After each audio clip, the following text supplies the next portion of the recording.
नमस्कार दोस्तों, हरे कृष्णा, राधे राधे। कैसे हैं आप सब लोग? आशा करते सब लोग बहुत अच्छे हैं। और आज के वीडियो में हम बात करेंगे कि 15 महादान अक्षय तृतीया के दिन ऐसे कौन से चीजों का आप दान कर सकते हैं। तो बहुत सारे क्वेश्चन आया था कि अक्षय तृतीया के दिन कौन सा चीजों का हम दान करें, ऐसा कौन सा महादान है जो हमें जरूर करनी चाहिए। तो चलिए शुरू करती हूँ आज का वीडियो। तो देखिए, यहाँ पे मैंने पूरा नोट करके रखा है। नॉर्मली कोई भी चीज जो है ना, मैं नोट करके रख लेती हूँ ताकि मुझे कोई भी चीज आप लोगों को जब बताती हूँ तो वो छूटना नहीं चाहिए। अक्षय तृतीया बैसाखी महीने में आता है और इस टाइम पे बहुत ज्यादा गर्मी पड़ती है। और इतनी गर्मी में सबसे ज्यादा जो महादान कहा जाता है, जो प्राण दान कहा जाता है, वो है जल की दान। तो आप कहीं पर भी जल की दान कर सकते हैं। जल की दान मतलब सिर्फ इंसान को जल पिलाना है ऐसा नहीं है। आप चाहे तो अपनी बैल्कनी में, छत पे या आंगन में कहीं पे भी चिड़िया के लिए पानी रख सकते हैं, या कोई भी राह चलते हुए गौ माता या अगर कोई भी कुत्ते वगैरह है तो उनके लिए भी पानी वगैरह आप रख सकते हैं। या तो फिर अपनी सोसाइटी के बाहर कहीं पर भी मटका पियाऊ वगैरह व्यवस्था कर सकते हैं। हर दिन नया पानी उसमें डालिए, पुराना पानी चेंज करके। और जो कुरियर वाले आते हैं या बाहर के कोई भी आदमी आते हैं वो पानी पीते हैं तो जो अंदर से ठंडक महसूस होता है ना, तो वो बहुत अच्छा माना जाता है। तो आप पानी के साथ साथ शरबत भी एक दिन खाली अक्षय तृतीया के दिन अगर दान करना चाहते हैं। देखिए, पानी दान के लिए तो आप पूरा 1 महीने के लिए इस नियम को ले सकते हैं, या जितने दिन गर्मी रहेगी उतने दिन के लिए इस नियम को ले सकते हैं। लेकिन अगर सिर्फ एक ही दिन के लिए आपको दान करनी है तो आप इस दिन शरबत दान कर सकते हैं। जल अलग से एक मटका भर के जो है ना जल दान कर सकते हैं। जूस पिला सकते हैं, यानी कि कोई भी शरबत, जल, जो भी इस तरह का चीजें हैं, नींबू पानी वगैरह, ये सारी चीजों का आप पीने का व्यवस्था कर सकते हैं। आप कम से कम देखिए 11 ग्लास का व्यवस्था तो जरूर कीजिएगा, नहीं तो 5 लीटर, 11 लीटर, 21 लीटर, जितने भी आप पानी का दान कर सकते हैं उतना आप पानी का दान जरूर करें। इसके बाद देखिए, दूसरा जो नंबर है वो है सत्तू। सत्तू का तासीर जो होता है बहुत ठंडा होता है, तो सत्तू इस टाइम पे दान किया जाता है। घर पर भी बच्चों को भी खिलाया जाता है। सत्तू खाने से बहुत सारे, जैसे लू नहीं लगती है, बहुत सारी चीजें फायदे भी है। और मौसम के हिसाब से हमारे हिंदू शास्त्र में जो दान या खाने पीने का जो नियम बनाया जाता है वो बहुत ही साइंटिफिक वे में बनाया जाता है। सत्तू जो होता है बॉडी को ठंडा करता है, और इस टाइम पे सत्तू का दान, सत्तू खाना, सत्तू का भोग चढ़ाना भी बहुत अच्छा माना जाता है। सत्तू का शरबत बनाकर भी आप दान कर सकते हैं। तीसरे नंबर पे आते हैं मटका। तो छोटे बड़े किसी भी प्रकार के मटका आप दान कर सकते हैं। नॉर्मली जो अक्षय तृतीया के दिन पूजा होती है जिसमें स्वास्तिक वगैरह बना हुआ रहता है, वही मटका दान किया जाता है। लेकिन उसमें स्वास्तिक बना होने के कारण बहुत लोग उस मटके को नहीं लेते हैं।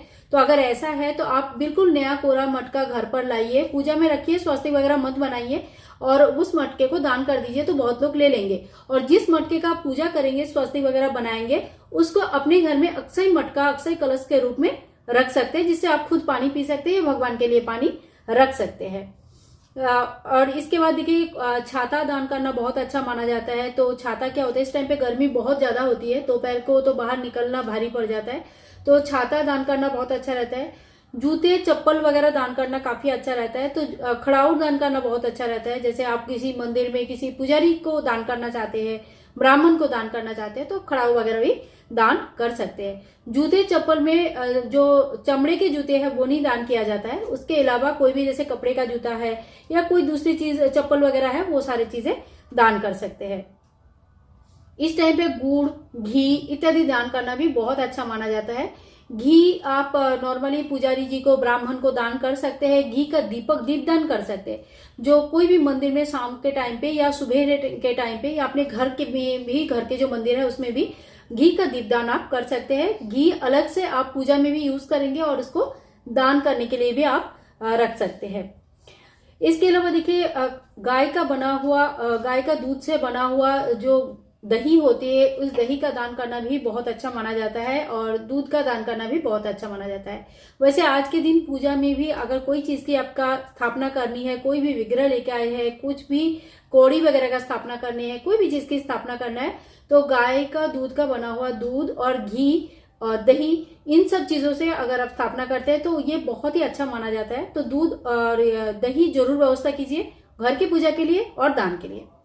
इसके बाद देखिए, वस्त्र दान करना हमेशा ही अच्छा रहता है। लेकिन वस्त्र दान कैसे होता है, वस्त्र दान हमेशा ही कोई जैसे मौसम है उस हिसाब से किया जाता है। जैसे कार्तिक के महीने में जब हम दान करते हैं, माघ के महीने में जब हम दान करते हैं, तो उसमें कंबल, ऊनी वस्त्र, स्वेटर वगैरह दान किया जाता है। उसी तरह से जब हम वैशाख के महीने में दान करते हैं तो उसमें सूती वस्त्र दान किया जाता है। तो जितना हो सके जो एकदम से सूती वस्त्र जो पहन के ठंडक होते हैं, आराम होता है, इस तरह का वस्त्र आप दान कर सकते हैं। इसके बाद देखिए 9 नंबर पे आती हूँ, और इस दिन जो है ना फल का दान करना भी बहुत अच्छा माना जाता है। फल जो फल में जल का परिमाण ज्यादा होता है, जैसे तरबूज, खरबूज, खीरा, ककड़ी वगैरह, नारियल का भी दान करना बहुत अच्छा माना जाता है। इस तरह से कोई भी ऋतु फल, आम वगैरह इत्यादि जो भी ऋतु फल है, इन सब फलों का दान आप कर सकते हैं। आप चाहे तो सब्जी का भी दान कर सकते हैं, जो भी मौसमी सब्जी इस समय आता है इनका भी दान किया जाता है।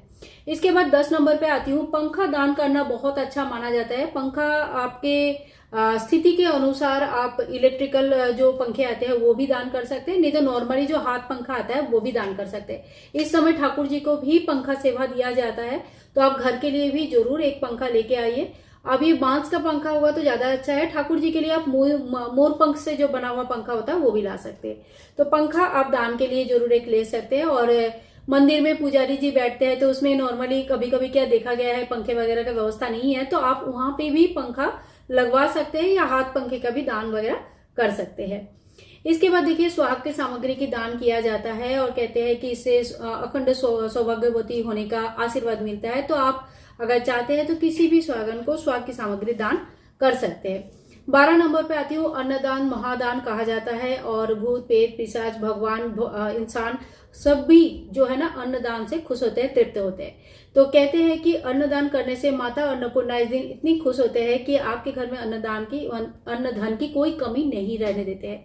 तो चावल, गेहूं, जौ वगैरह जो भी अन्न दान आप करना चाहते हैं इस दिन अन्नदान कर सकते हैं। तिल दान महादानों में से आता है। भगवान श्री विष्णु नारायण को सबसे ज्यादा प्रिय जो होता है तिल। एकादशी के दिन भी हमें ज्यादा से ज्यादा तिल का ही हम दान करते हैं। तिल से हवन, सटतिला एकादशी के दिन आपने सुना है कि तिल का 6 प्रकार से यूज होता है, तो तिल का बहुत बड़ा महत्व है। आप चाहे तो इस दिन तिल का भी दान कर सकते हैं। इसके अलावा देखिए चना दाल का दान कर सकते हैं। चना दाल स्वर्ण के समान बने, ऐसा देखो आज के डेट में किसी के लिए भी पॉसिबल नहीं है कि सोना दान करे, लेकिन सोना दान के समान अगर पुण्य चाहिए तो चना दाल का दान करना माना जाता है कि बिल्कुल सोना का समान होता है ये। तो चना दाल आप अपने लिए भी, घर के लिए भी लाइए और पूजा में भी यूज कीजिए, और थोड़ा बहुत आप इनका दान भी कीजिए। 15 नंबर पे आती हूँ, भंडारा अगर कहीं पे हो रहा है, आपको पता है, तो भंडारा में थोड़ा सा सहयोग जरूर कीजिएगा। पूरा भंडारा आप खुद नहीं कर सकते, कोई बात नहीं, लेकिन भंडारे का जितना भी खर्चा आ रहा है उसमें से कुछ खर्चा आप दे सकते हैं, ये भी बहुत अच्छा रहता है। तो देखिए इन सभी सामग्री में से जो भी आपको दान करने, जरूरी नहीं है कितने सारे सामग्री आप दान करें, लेकिन जो भी आपको दान करना है वो सामान आप घर पर लेके आइए, पहले ही लेके आइए। अक्षय तृतीया के दिन अगर ये सब खरीदने जाएंगे और दान करने जाएंगे तो बहुत ज्यादा हौच पौच हो जाएगा, कुछ चीजें होने वाली है नहीं। तो फिर पहले से आप सामान को लेके आइए, अपने मंदिर के सामने जहां पे भी पूजा करना चाहते हैं वहां पे रख दीजिए। पूजा के समय ये सारा सामान पूजा के सामने ही होनी चाहिए, ताकि आपका पूजा का मतलब आप जो पूजा करेंगे, आपका जो वाइब्रेशन है वो सारी चीजें घर का सभी लोग वहां पे बैठे रहेंगे, तो ये सारी चीजें क्या होता है ना, उस घर से दान जा रहा है, ये चीजें होती है। तो ऐसा होने के बाद आप जब पूजा कंप्लीट हो जाता है उसके बाद उन सामान का दान करें। ऐसा नहीं कि वहीं से वहीं लिया और वहीं से वहीं दान कर दिया, तो ऐसा नहीं होता। घर पे लाया जाता है, पूजा में रखा जाता है और उसके बाद दान किया जाता है। तो इन 15 में से आप 15 चीजें भी दान कर सकते हैं, और नहीं तो इन 15 में से जो भी आपको सही लगता है, जितना भी आपसे हो पाता है उतना दान आप कर सकते हैं। कहते हैं कि इस दान से सिर्फ यह जन्म नहीं पर यह लोग परलोक दोनों सुधरते हैं, और दोनों में हमें इसकी काफी फायदा मिलता है। मिलूंगी नेक्स्ट वीडियो में, तब तक के लिए हरे कृष्णा, राधे राधे। अक्षय तृतीया के लिए और कौन सा वीडियो आप लोग देखना चाहते हैं मुझे कमेंट करके लिखना बिल्कुल ना भूले। बाय बाय दोस्तों, टेक केयर, राधे राधे।